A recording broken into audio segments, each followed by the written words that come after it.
Welcome to the course Introduction to Computers. In today's lecture we will learn about different communication devices. जैसा कि computer networks के अंदर हमने ये चीज़ पढ़ी है कि एक कंप्यूटर नेटवर्क के अंदर हमारे पास मल्टीपल कंप्यूटेशन डिवाइसेस हो सकती हैं। इसके अलावा हमारे पास कम्युनिकेशन डिवाइसेस होंगी जो हमारे कंप्यूटर्स को आपस में कनेक्ट करवाएंगी। इसी तरह इन कम्युनिकेशन डिवाइसेस को आपस में कनेक्ट करने के लिए हमारे पास कम्युनिकेशन मीडिया होगा, या जिसको हम ट्रांसमिशन मीडिया भी कहते हैं। तो कंप्यूटर नेटवर्क्स के अंदर जो कोर होगी जो हमारी कम्युनिकेशन करवाएंगी, ऐसी डिवाइसेस जिनकी वजह से हमारी कम्युनिकेशन अनेबल होती है, इनको हम कम्युनिकेशन डिवाइसेस कहते हैं। अब कम्युनिकेशन डिवाइसेस को कनेक्ट करने के लिए कम्युनिकेशन मीडिया यूज़ होता है। तो हम देखते हैं कि हमारे पास कम्युनिकेशन डिवाइसेस कौन कौन सी हैं, और इसी तरह ये जो कम्युनिकेशन डिवाइसेस हैं इनका बेसिक पर्पस क्या है। तो कम्युनिकेशन डिवाइसेस जो हैं हम कहते हैं ये इलेक्ट्रॉनिक डिवाइसेस हैं। अब इनका जो पर्पस है या किस मकसद के लिए हम यूज़ करते हैं, तो इन्होंने जो है वो डाटा को हमारे पास सेंड करना है और रिसीव करना है कि सेंडर एंड के ऊपर इन्होंने डाटा को सेंड करना होगा और रिसीवर एंड पे हम इन डिवाइसेस की मदद से डाटा को रिसीव करेंगे। तो ये जो ऐसी डिवाइसेस जो हमारे डाटे को from the transmitter to receiver send करेंगी और रिसीवर एंड के ऊपर उसको रिसीव करेंगी, इन डिवाइसेस को हम कम्युनिकेशन डिवाइसेस कहते हैं। अब हमारे पास ये जो कम्युनिकेशन डिवाइसेस हैं इनकी क्या क्या कैपेबिलिटी होंगी या किस तरह से ये डाटे को ट्रांसमिट करती हैं। तो हमारे पास जो कंप्यूटर के अंदर हमारा जनरल जो डाटा होता है वो इन the form of digital signal होता है कि ये जो डिजिटल सिग्नल है कंप्यूटर के अंदर, इनको हम बाइनरी डाटा भी कहते हैं कि 0-1 की फॉर्म के अंदर होता है। ये जो बाइनरी डाटा है ये कंप्यूटर के अंदर डिजिटल सिग्नल की फॉर्म के अंदर रिप्रेजेंट होता है कि जो भी हमारा डाटा है जिसको हमने बाइनरी डाटा के अंदर स्टोर किया है, इसके जो करस्पॉन्डिंग हमारे पास डिजिटल सिग्नल होता है कि डिजिटल सिग्नल की या तो वैल्यू 0 होती है या 1 होती है। मीन या सिग्नल ये हाई होगा या ये लो होगा। लेकिन जब हमने इसको आउटसाइड द कंप्यूटर सेंड करना है तो हम इसको डिजिटल डाटा की फॉर्म के अंदर सेंड नहीं कर सकते हैं। तो जब हम इसको कंप्यूटर से एक कंप्यूटर से दूसरे कंप्यूटर पे ट्रांसफ़र करना चाहते हैं तो उसके लिए हम एनालॉग सिग्नल को यूज़ करते हैं। अब ये जो सेंडिंग होगा या हमारा ये जो ट्रांसमीटर है, इसने जब डाटा सेंड करना है तो कंप्यूटर से जो डाटा आएगा इसके पास डिजिटल फॉर्म के अंदर आएगा। इसने जो है वो डिजिटल से इसको कन्वर्ट कर देना है एनालॉग के अंदर, ताकि कम्युनिकेशन मीडिया के ऊपर हमारा ये जो डाटा है in the form of analogue signal ये ट्रैवल कर सके। अब इसका जो सेकंड काम ये होगा या हमारी कम्युनिकेशन डिवाइसेस क्या करेगी कि सेकंड एंड के ऊपर इसी डाटे को रिसीव करेगी। जब ये डाटा एनालॉग फॉर्म के अंदर रिसीव होगा तो इसको दोबारा से डिजिटल डाटा के अंदर कन्वर्ट कर लिया जाएगा। तो सेंडर एंड के ऊपर कम्युनिकेशन डिवाइसेस ने डाटे को ट्रांसलेट करना है from the digital data to analogue data, और रिसीवर एंड के ऊपर जो है एनालॉग डाटे को दोबारा ट्रांसफ़र कर लेना है या कन्वर्ट कर लेना है इनटू द डिजिटल डाटा। क्योंकि कंप्यूटर सिस्टम ने डिजिटल डाटे को अंडरस्टैंड करना है, इसके ऊपर ही अपनी सारी प्रोसेसिंग परफॉर्म करनी है। अब हमारे पास कम्युनिकेशन डिवाइसेस के अंदर जो फर्स्ट डिवाइस है इसको हम कहते हैं नेटवर्क इंटरफेस कार्ड। अब नेटवर्क इंटरफेस कार्ड का काम ये है कि अगर हमारा ये कंप्यूटर सिस्टम है तो इसके लिए इंटरफेस प्रोवाइड करता है कि जो भी हमारा कम्युनिकेशन मीडिया है इसके ऊपर हमारा जो डाटा है ये ट्रांसमिट हो सके। तो नेटवर्क इंटरफेस कार्ड जो है इन शॉर्ट हम इसको NIC कहते हैं या NIC भी कहते हैं इसको। अब इसने हमारे जो कंप्यूटर डिवाइस है या हमारा जो कंप्यूटर सिस्टम है इसको अटैच करना है ताकि हमारा कंप्यूटर जो है वो लोकल एरिया नेटवर्क के ऊपर जो है वो अटैच हो सके। इसीलिए ये जो नेटवर्क इंटरफेस कार्ड है इसको हम जो है वो LAN कार्ड का नाम भी देते हैं। अब इसके अंदर हमारे पास क्या चीज़ होती है, ये LAN कार्ड क्या होता है, तो एक हमारे पास जो है ये सर्किट बोर्ड होगा जिसको हम अपने कंप्यूटर के अंदर जो है वो इंस्टॉल कर लेते हैं। जब हम इसको अपने कंप्यूटर सिस्टम के अंदर इंस्टॉल करते हैं नेटवर्क इंटरफेस कार्ड को, तो उसके लिए इसका जो है वो ड्राइवर भी इंस्टॉल होता है ताकि ये जो नेटवर्क इंटरफेस कार्ड है ये हमारे कंप्यूटर सिस्टम के साथ काम कर सके। अब ये जो हमने इसको अपने कंप्यूटर सिस्टम के साथ अटैच करना है तो इसके लिए मदरबोर्ड के ऊपर हमारे पास जो है वो एक स्लॉट बनी होती है। इस स्लॉट के अंदर हम नेटवर्क इंटरफेस कार्ड को इंसर्ट कर देते हैं। तो ये जो नेटवर्क इंटरफेस कार्ड हमारे पास होगा इसको हम पुट कर देंगे ऑन द मदरबोर्ड और वहाँ पे एक हमारे पास स्लॉट होगी, उस स्लॉट में हम इसको पुट कर देंगे। अब इसकी दो ऑप्शन हो सकती हैं। एक ऑप्शन ये हो सकती है हमारे पास कि इसको जो हमारे पास जो है नेटवर्क इंटरफेस कार्ड है ये बिल्ट इन हो, मीन ये जो मदरबोर्ड है इसके साथ ही हमारे पास जो है वो बना हुआ आए। दूसरी ऑप्शन ये है कि हम इसको एक्सटर्नली अटैच कर लें। तो आजकल मोस्टली जितने कंप्यूटर्स आ रहे हैं उनके अंदर ऑप्शन ये है कि हमारे पास जो है ये बिल्ट इन आ रहा है। इसके अलावा जिस भी कंप्यूटर ने नेटवर्क के ऊपर कम्युनिकेशन करनी होगी उसके लिए नेटवर्क इंटरफेस कार्ड का होना बड़ा ज़रूरी है। तो नेटवर्क इंटरफेस कार्ड हमारे लिए कंपलसरी चीज़ है ताकि हमारा जो कंप्यूटर है या हमारी डिवाइस है वो नेटवर्क के ऊपर कम्युनिकेट कर सके। इस कैटेगरी के अंदर हमारे पास जो सेकंड डिवाइसेस हैं या कम्युनिकेशन डिवाइसेस के अंदर वो हब है और हमारे पास स्विच है। अब हब जो है हमने पहले भी देखा है कि जो स्टार टोपोलॉजी है इसके अंदर हमारे पास हब यूज़ होती है। हब के अंदर हमारे पास जो है ये कम्युनिकेशन डिवाइस है, इसके अंदर डिफरेंट जो पोर्ट्स बनी होती हैं, इन पोर्ट्स के ऊपर हमारी जो वायर्स हैं वो अटैच होती हैं। मेन इस डिवाइस को एंकर करने का या इसको कनेक्ट करने का जो पॉइंट है उसको हम पोर्ट करते हैं। अब हब और स्विच दो ऐसी डिवाइसेस हैं जिनको हम मोस्टली लोकल एरिया नेटवर्क के अंदर यूज़ करते हैं। अब इनका हमारे पास जो है वो एज क्या है, ये दोनों का जो हमारे पास डिफरेंस क्या है। तो जो हब है और स्विच का डिफरेंस बेसिकली ये है कि हब के पास जब एक पोर्ट पे इनपुट आती है तो इसको सारी जो पोर्ट हैं उन पे आउटपुट कर देता है। मेन एक अगर इसको सिंगल इनपुट आई किसी एक पोर्ट से तो जितनी भी इसकी बाकी पोर्ट हैं उस पे आउटपुट कर देगा। अब इससे हमें एक ड्रॉबैक हुआ कि अगर हमारे एक कंप्यूटर ने कोई डाटा सेंड किया तो सारे कंप्यूटर उस डाटे को लिसन करेंगे और उसके बाद जिसके काम के लिए होगा वो उसको प्रोसेस कर लेगा। मेन डाटे के साथ जिस भी कंप्यूटर का एड्रेस होगा वो उसको प्रोसेस करेगा, बाकी सारे इसको डिस्कार्ड कर देंगे। अब इससे जो बेटर अप्रोच ये है कि हम जो है वो डाटे को यहाँ पे हमारा डाटा इनपुट हो इस डिवाइस के अंदर, लेकिन जो है जिस जगह पे दूसरा कंप्यूटर लगा हुआ है सिर्फ उसी को फॉरवर्ड हो, बाकियों को ना हो। मेन एक तरफ से हमारे पास इनपुट आए और जिसको हमने भेजनी है सिर्फ उसी को जाए, जो डाटा हमारा उसकी तरफ ट्रेवल करे, बाकी कंप्यूटर सिस्टम जो है वो अननेसेसरी उस डाटे को प्रोसेस ना करें। तो हब और स्विच दोनों का काम कनेक्टिविटी प्रोवाइड करना है या दोनों कम्युनिकेशन डिवाइसेस हैं, लेकिन मेजर डिफरेंस ये है कि हब के अंदर अगर एक जगह हमें इनपुट आती है फ्रॉम द वन कंप्यूटर वो सारी पोर्ट के ऊपर जो है वो उस डाटे को सेंड कर देता है। स्विच के अंदर हमें एक पोर्ट के ऊपर इनपुट आएगी और सिर्फ एक पोर्ट के ऊपर ही जो है वो आउटपुट आ जाएगी। मेन हम कहते हैं थोड़ा सा इसके अंदर जो पार्ट है that is a intelligent part. ये जो है ये पैसिव टाइप एक चीज़ है कि जिसने जब रिसीव किया तो उसी को जो है इसने फॉरवर्ड कर दिया सारी पोर्ट्स के ऊपर। लेकिन स्विच ने क्या किया कि जब इसको कोई एक पैकेट या डाटा रिसीव होगा तो वो उस डाटे के अंदर से देखेगा किसका एड्रेस है, थोड़ा इंटेलिजेंट काम करेगा और सिर्फ उसी कंप्यूटर को डाटा सेंड कर देगा। तो ये हमारे पास जो दो डिवाइसेस हैं दोनों हम कहते हैं हब और जो हमारे पास स्विच है दोनों कम्युनिकेशन डिवाइसेस हैं। दोनों के अंदर जो है हम कहते हैं सेंट्रल कनेक्शन पॉइंट है, मीन स्टार टोपोलॉजी की तरह हमारे पास बनेंगी।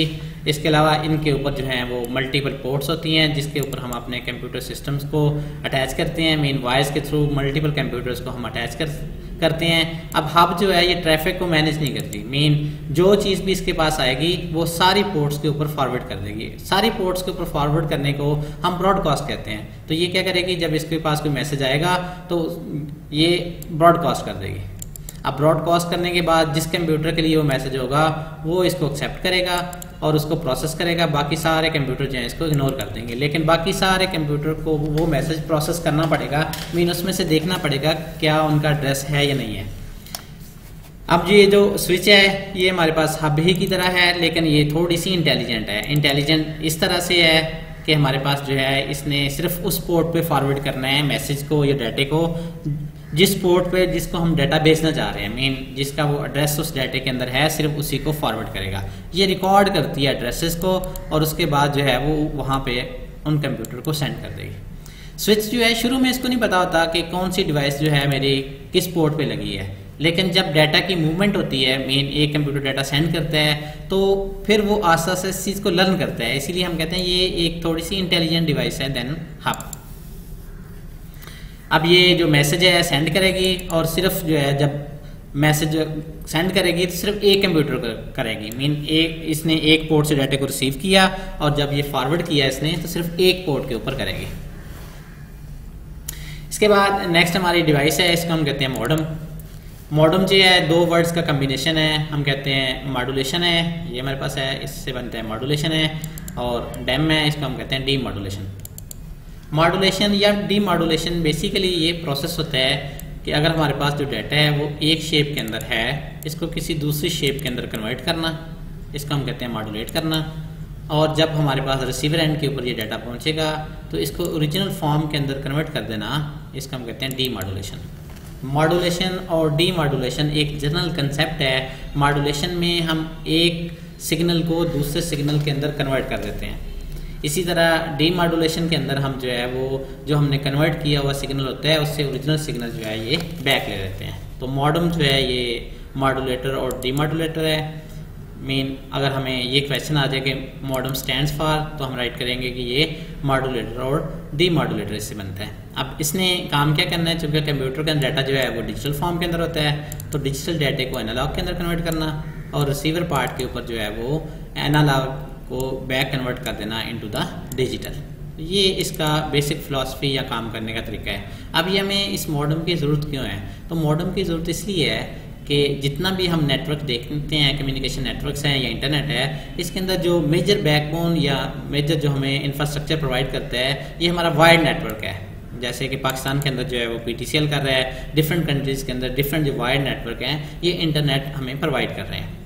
अब जब वायर के ऊपर हम डिजिटल डाटा ट्रांसमिट करते हैं तो उसकी स्पीड स्लो होती है, इसलिए इस पे जो डाटा ट्रांसमिट किया जाता है ऑन द वायर ये एनालॉग सिग्नल की फॉर्म के अंदर जो है वो ट्रांसमिट किया जाता है। तो ये जो टेलीफोन लाइन है इसके ऊपर डाटा ट्रांसमिट करने के लिए हम जो है वो सेंडर एंड के ऊपर मॉड्यूलेटर यूज़ करते हैं और रिसीवर एंड के ऊपर जो है वो डीमॉड्यूलेटर यूज़ करते हैं। फिर जब ये वाली डिवाइस जो है वो डाटा सेंड करेगी तो इस एंड के ऊपर जो सेंडर एंड है इस पे मॉड्यूलेशन होगी और इस एंड के ऊपर डीमॉड्यूलेशन होगी। इसलिए हम जो है वो एक ही डिवाइस लगाते हैं, जब सेंड करना होता है तो वो मॉड्यूलेशन करती है और जब हमने रिसीव करते हैं डाटे को तो उसको डीमॉड्यूलेशन करते हैं।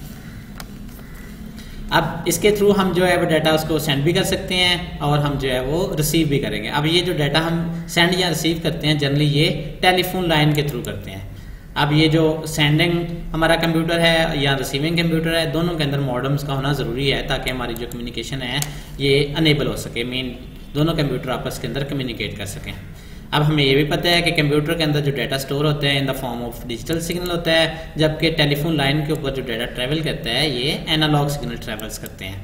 अब सेंडर एंड के ऊपर हमने डिजिटल डाटे को कन्वर्ट करना है इनटू द एनालॉग और हमारे पास जो है वो रिसीवर एंड के ऊपर दोबारा हमने कन्वर्ट कर लेना है एनालॉग डाटे को, या हमने ये जो डाटा रिसीव करते हैं इसको इनटू द डिजिटल फॉर्म। तो ये जो हमारा कन्वर्ट करना है from the digital data to analogue data, इसको हम मॉड्यूलेशन कहते हैं। इसी तरह जब हमारे पास जो है रिसीवर एंड के ऊपर है, चूंकि हमने टेलीफोन लाइन के थ्रू इस सिग्नल को रिसीव किया होता है in the form of analogue signal, अब कंप्यूटर एनालॉग सिग्नल को प्रोसेस नहीं करता, तो इसलिए हमें कन्वर्ट करने की ज़रूरत पड़ती है इन सिग्नल को इनटू द डिजिटल सिग्नल, ताकि हम इसको कंप्यूटर के अंदर इंटर कर सकें और कंप्यूटर जो है इसको प्रोसेस कर सके। अब इसको हम कहते हैं कि this process of converting from the analog signal to digital signal is called demodulation। तो अभी तक हमने दो डिवाइसेस पढ़ ली। फर्स्ट हमारे पास थी हब और स्विच थी, सेकंड हमारे पास डिवाइस है that is called a modem. अब ये जो मॉडम है तो मॉडम दो तरीकों से हो सकता है, या तो कंप्यूटर के अंदर बिल्ट इन हो या हम इसको एक्सटर्नली अटैच कर लें। अब अगर हम इसको एक्सटर्नली अटैच करेंगे इस केस के अंदर हमारी जो स्पीड है या इसके हमारे जो जनरल फीचर्स हैं ये हमें ज़्यादा प्रोवाइड करता है कि एक्सटर्नल मॉडम जो है चूँकि इसके नए नए वेरिएंट्स आते रहते हैं और इसके अंदर नई मॉडिफिकेशंस होती रहती हैं, तो इसलिए जनरली इसकी जो एक्सटर्नल मॉडम होता है इसकी स्पीड जो है वो ज़्यादा होती है। दो ऑप्शंस हैं, एक ये कंप्यूटर के अंदर ऑलरेडी बिल्ट इन हो उसको हम कहते हैं इंटरनल मॉडम में या कंप्यूटर के अंदर लगाएं, दूसरी ऑप्शन है कि इसको हम एक्सटर्नली अटैच करें। अब अगर हम इसको एक्सटर्नली अटैच करते हैं तो इस चीज़ के अंदर इसकी स्पीड भी फास्ट होती है और उसके जो फीचर्स हैं वो भी ज़्यादा हैं, लेकिन जिस चीज़ के अंदर फीचर्स ज़्यादा होंगे स्पीड फास्ट होगी वो जो है वो थोड़ी सी एक्सपेंसिव चीज़ होगी। तो इसीलिए जो एक्सटर्नल मॉडम्स हैं ये इंटरनल मॉडम्स की निस्बत जो है वो महंगे हैं। एक्सटर्नल मॉडम महंगे होंगे, इंटरनल मॉडम जो है थोड़े चीपर होंगे। नेक्स्ट डिवाइस हमारे पास है राउटर। राउटर हमारा बेसिकली ये काम करता है कि इसके अंदर दो ऑप्शंस हैं। एक ये है कि अगर हमारा जो सेम नेटवर्क है, एक नेटवर्क है, हर नेटवर्क की अपनी अपनी लैंग्वेज होती है। ये हमारे पास फर्स्ट नेटवर्क था, ये हमारे पास सेकंड नेटवर्क है। एक तो इसने ये काम करना है कि जब हमने डाटा ट्रांसमिट करना है from one computer to other computer, तो दोनों कंप्यूटर जो हैं वो किसी ना किसी नेटवर्क के ऊपर अटैच होते हैं, तो इसलिए हमें जो है वो एड्रेसिंग की ज़रूरत होती है। अब राउटर ने ऐसा पाथ सेलेक्ट करना है कि हमारा जो डाटा है वो बड़ा easily from one computer to other computer जो है वो चला जाए। मेन एफिशिएंट जो हमारा रिसोर्सेज हैं या नेटवर्क हैं उसकी यूटिलाइजेशन जो है वो एफिशिएंट हो सके। सेकंड इसका काम ये होता है कि जब हमारे ये नेटवर्क कनेक्ट होते हैं तो इसमें से हो सकता है कि इस नेटवर्क की जो फर्स्ट है इसकी लैंग्वेज डिफरेंट हो, जो सेकंड नेटवर्क है इसकी लैंग्वेज जो है ये डिफरेंट हो, तो लैंग्वेज को भी ट्रांसलेट करते हैं। तो ये जो हमारा राउटर है ये कम्युनिकेशन एक डिवाइस है, इसने मल्टीपल कंप्यूटर या डिवाइसेस को आपस के अंदर जो है वो कनेक्ट करना है। अब कनेक्शन करने के लिए हम जो है वो राउटर को यूज़ करेंगे और इसमें जो है हमारे पास ये भी हो सकता है जिन नेटवर्क्स हम अटैच कर रहे हैं वो एक ही तरह के हैं या हमारे पास जो है वो डिफरेंट तरह के हो सकते हैं। सिमिलर नेटवर्क को 2 और मोर को कनेक्ट कर सकते हैं और डिफरेंट जो नेटवर्क्स हैं उनको भी हम आपस में कनेक्ट कर सकेंगे। अगर डिफरेंट होंगे तो लैंग्वेज ट्रांसलेशन की जरूरत पड़ेगी, अगर सेम होंगे तो लैंग्वेज को ट्रांसलेट नहीं करेंगे।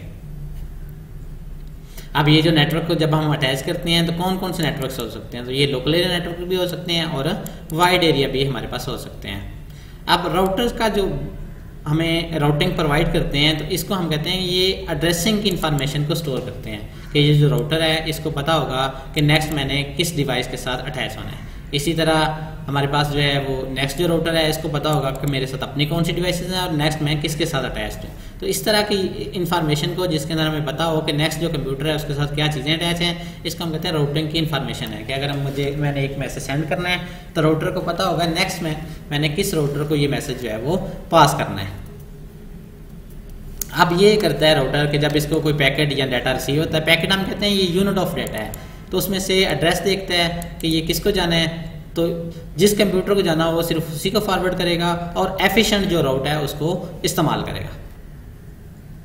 अब इसने जो बेस्ट राउट है या बेस्ट पाथ है फॉरवर्ड करने के लिए डाटा उसको यूज़ करना है ताकि हमारा जो डाटा है ये जो है वो कम टाइम के अंदर रिसीवर के पास चला जाए और हमारा डाटा है इसके अंदर कोई एरर ना आए या लॉस डाटा ना हो। फिर हमारे पास नेक्स्ट डिवाइस है that is called a gateway. Gateway भी हमारे पास एक कम्युनिकेशन डिवाइस है। गेटवे ने ये काम करना है कि अगर हमारे पास जो है वो डिफरेंट तरह के नेटवर्क्स हैं, फॉर एग्जाम्पल ये नेटवर्क है इसकी लैंग्वेज फ़र्क है, दूसरे की लैंग्वेज भी फ़र्क है, तो अगर इनको हम आपस में कनेक्ट करना चाहते हैं तो वहाँ पे हम गेटवे को यूज़ करेंगे। तो 2 या 2 से ज़्यादा जो डिफरेंट नेटवर्क्स हैं जो टोटली एक दूसरे से फ़र्क हैं वहाँ पे हम जो है वो इसको गेटवे को यूज़ करेंगे।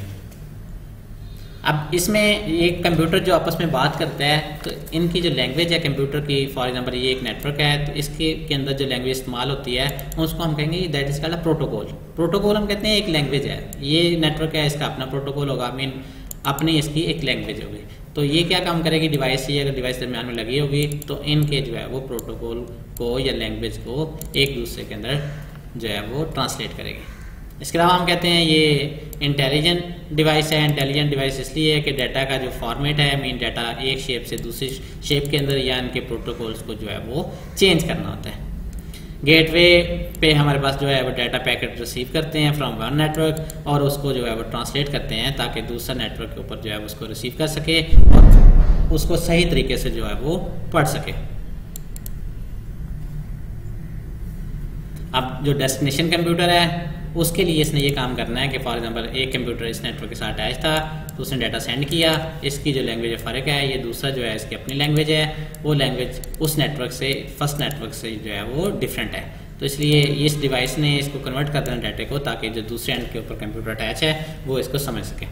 अब इसके हम जनरल एग्जांपल लेते हैं कि अगर हमारे पास एक लोकल एरिया नेटवर्क है कि एक बिल्डिंग के अंदर, कॉलेज के अंदर या लैब का अपना नेटवर्क है, वहाँ से हमने अपने डाटे को सेंड करना है किसी दूसरे एंड के ऊपर, मीन इंटरनेट के ऊपर सेंड करना चाहते हैं, तो वहाँ पे हम जो है वो गेटवे को यूज़ करते हैं ताकि हम इंटरनेट को एक्सेस कर सकें। इसके बाद हमारे पास जो लास्ट डिवाइस है that is called a bridge. Bridge हमारे पास जो है ये काम करता है कि अगर हमारे पास 2 या 2 से ज़्यादा नेटवर्क्स हों जो सेम नेटवर्क्स हैं, इन नेटवर्क्स को जो है वो आपस में कनेक्ट करवाना है तो उसके लिए हम ब्रिज को यूज़ करेंगे। फॉर एग्जांपल ये हमारे पास नेटवर्क 1 है, ये हमारे पास नेटवर्क जो है वो 2 है। अब दोनों नेटवर्क के जो सेगमेंट हैं ये दोनों नेटवर्क्स को हमने अटैच करना है तो इसके लिए जो है वो हम ब्रिज को यूज़ करेंगे। ब्रिज जो है ये काम करेगा कि जो सिमिलर नेटवर्क होंगे जिनके प्रोटोकॉल सेम होंगे उनको जो है आपस में कनेक्ट करवाएगा।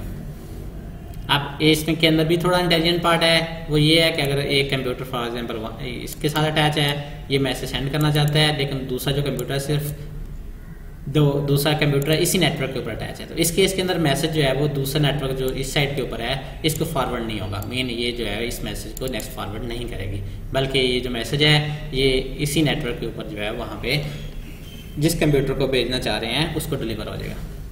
तो ये हमारे पास जो है ये सेगमेंट या पार्ट ऑफ द नेटवर्क को हम कहते हैं, that is called segment. In segments को जोड़ने के लिए हमारे पास जो है वो ब्रिज को हम यूज़ करते हैं। ये डाटा के जो फ्लो है इनको कंट्रोल करता है कि अगर हमारे पास जो है वो एक डिवाइस सिर्फ उसी नेटवर्क के ऊपर अटैच्ड है तो वो डाटा जो है वो सेकंड नेटवर्क को फॉरवर्ड नहीं होगा। तो उसको जो ऐसा मैसेज जो है उसी सेगमेंट के अंदर, अगर हमारे पास सेंडर भी उसी सेगमेंट पे है, रिसीवर भी है, तो उस केस के अंदर मैसेज जो है वो दूसरे नेटवर्क को पास नहीं करेगा। अब इससे हमें बेनिफिट ये होता है कि जनरल हमारे नेटवर्क के ऊपर ट्रैफिक जो है वो रिड्यूस हो जाती है और इससे हमारी जो कम्युनिकेशन है ये एफिशिएंट हो जाती है।